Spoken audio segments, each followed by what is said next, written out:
Today, we are going to unpack the incredible story of Bed Bath & Beyond's collapse. Yeah, it's an American icon. You probably remember those huge stores, and you definitely remember those coupons that seem to never, ever stop arriving. But the story of how it all went so wrong, well, that's where things get really fascinating. I mean, just look at this number. At its absolute peak back in 2011, this company was a retail giant, valued at a staggering $14 billion. It wasn't just another store, it was a household name, an absolute juggernaut. But just a little over a decade later, that iconic name, well, it was worth just a tiny, tiny fraction of its former glory. Yeah, by 2023, the brand name and all its assets were sold for just $21.5 million. So how on earth does a $14 billion empire just crumble into a $21 million fire sale? Let's get into it. Okay, so to really understand the fall, you've got to understand the rise. What was the magic that made Bed Bath & Beyond such a powerhouse in the first place? So the company started out pretty small in 1971, but the founders were incredibly smart. They saw this whole superstore trend emerging in the 80s, and they jumped on it, creating these huge category killers. Stores so massive, they just wiped out all the smaller competition. And boy, did that strategy work. They went public in 92, and by 1999, they were already hitting $1 billion in annual sales. The growth was just insane. And this is where their real genius was. They basically turned shopping into a game. First, they'd flood your mailbox with those famous 20% off coupons to lure you in.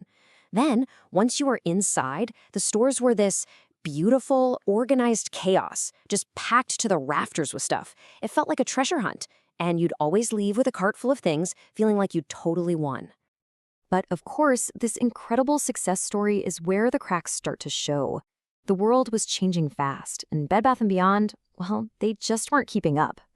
The company was basically fighting a war on two fronts. From the outside, you had these new e-commerce giants like Amazon and Wayfair just eating their lunch. Plus, big stores like Target and Walmart started getting serious about home goods. But honestly, the problems on the inside were just as bad. You had leaders who didn't understand the internet, a weird obsession with financial tricks instead of, innovating, and they kept buying up all these random companies that just didn't fit. I mean, this quote right here, it says everything, doesn't it? At the exact moment they needed to be pouring everything into e-commerce, the guy who co-founded the company basically admitted, yeah, we just didn't get it. That one failure to adapt, it would turn out to be completely fatal. So you might be hearing this term financial engineering and wondering, what on earth is that? Well, put simply, it was using the company's own money, and sometimes even money they borrowed, to buy back its own stock. Now, this makes the stock price go up, which is great for executives and big shareholders in the short term, but it starves the business of the cash it desperately needs for long-term investments, like, say, building a website that actually works. It's basically treating the company like your own personal piggy bank. And get this, the scale of it was just mind-boggling. Almost $12 billion spent on stock buybacks over a decade. Just think about that for a second. That's money that could have built an e-commerce platform to go head-to-head with Amazon, but instead, it just went into the pockets of a few people at the top. All right, so by 2019, investors were just fed up. They staged this big takeover, kicked out the old leadership, and brought in a new CEO to try and save the whole thing. And this is where the story gets really interesting. So the new CEO, Mark Tritton, he came from Target, which at the time was like the golden child of retail, and his plan on paper seemed pretty logical. Make Bed Bath & Beyond more like Target. So he closed a bunch of stores, he decluttered the aisles, introduced a bunch of new private label brands, and this was the big one. He killed the famous 20% off coupons. So what happened? It was a total, complete disaster. The new bosses fundamentally misunderstood why their customers shopped there in the first place. People came for the national brands they loved, not some cheap-feeling private label stuff. And by getting rid of the coupons, they killed the game. They killed the treasure hunt. They killed the fun. And in doing so, they completely alienated their most loyal customers. So the really critical thing to understand here is that this failed turnaround attempt left the company incredibly weak, just totally vulnerable. And what happened next was a series of bizarre events that just pushed it right off the cliff. Just look at this shift. By 2019, almost a third of all home goods were being bought online. So when the pandemic hit, it should have been a massive opportunity for them, right? Everyone's stuck at home, everyone's redecorating. But because they'd never bothered to invest in their website, they were completely unprepared. Their customers just went to Amazon instead. And then things just well, they got weird.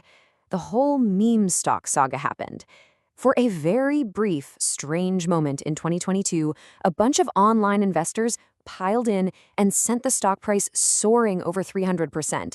But it had nothing to do with reality. The hype fizzled out, the stock crashed, and the whole thing just added more chaos to a company that was already on life support. And this is what the end looks like. The company was just a shell of its former self. Most of the stores, gone. Suppliers were so worried they wouldn't get paid that they just stopped shipping products, so the shelves were empty. And that balance sheet, which used to be flush with cash, was now drowning in debt. It was a classic death spiral. So after filing for bankruptcy in April 2023, you'd think, okay, that's the end of the story. But not quite. There was one final, deeply ironic twist still to come. Just think about this for a second. For literally 2 decades, this was the company that just could not get the internet right. In the most ironic twist imaginable, the online retailer Overstock.com bought the brand name. They actually shut down their own website and rebranded themselves as Bed Bath & Beyond, an online-only store. So the brand finally made it big online, but the original company had to completely die for it to happen. So when you look back at this entire spectacular collapse, what's the one lesson we're supposed to take away from it all? It really boils down to this. The leadership consistently chose to pull money out of the company for short-term gain instead of investing that money into its future. They enriched themselves instead of building the technology and adapting to a world that was changing right in front of them. And that is a recipe for disaster. And that leaves us with one final, pretty provocative thought. Bed Bath & Beyond is hardly the only company to make this kind of trade-off. It really makes you wonder, when other brands that we know and love choose to reward today instead of building for tomorrow, is their failure also just a matter of time?